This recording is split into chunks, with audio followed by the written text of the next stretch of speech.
Good morning, this is Dr. Fletcher with your Monday Motivation.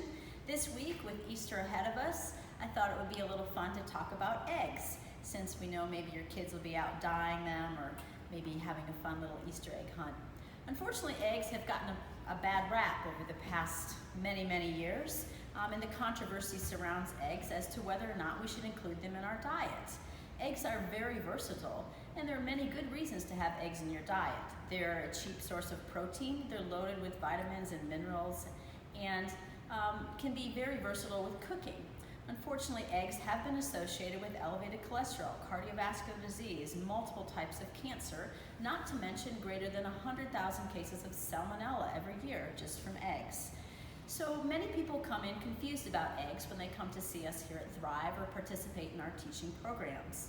And I wanted to touch just a little bit on those things today. About a month ago, another study came out in the Journal of American Medical Association, really having us question how many eggs we should eat in a given day or a given week. And that study really pointed to a slight increased risk of cardiovascular disease and all forms of mortality when including too many eggs in your diet. The problem is that at the root of this, we really have to look at your individual risk for cardiovascular disease and also the amount of saturated fat that you're consuming in your diet, because particularly the yolk has a large amount of saturated fat, not to mention the other foods that most people eat with their eggs, such as bacon and sausage and all of those good things.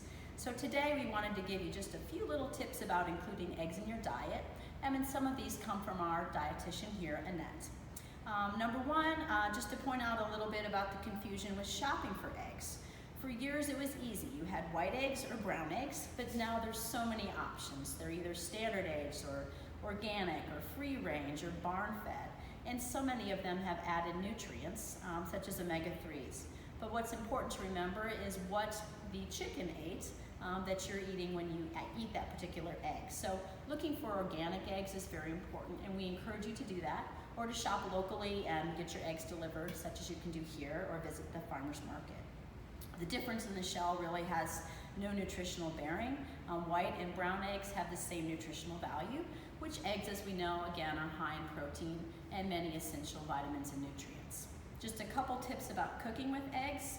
And to limit the amount of saturated fat and cholesterol that you get when you're eating the eggs would be to make sure that you're including a lot of fiber with that meal, particularly maybe eating them with some vegetables and such as a frittata. There's been a little bit of controversy about how you should cook your eggs, and maybe to limit the amount of scrambling of the eggs, because the oxygenation of the bad cholesterol or the LDL can be increased with scrambling, and that can be a detrimental part. But lastly, just to remember not to vilify the poor egg or any one particular food group in your diet.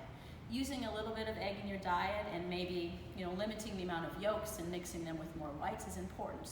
But we here at Thrive encourage you to have a balanced diet, lots of plants and fibers, and then we won't have to worry so much about the poor little egg. We hope you have a good Easter, and we look forward to seeing you again. Bye.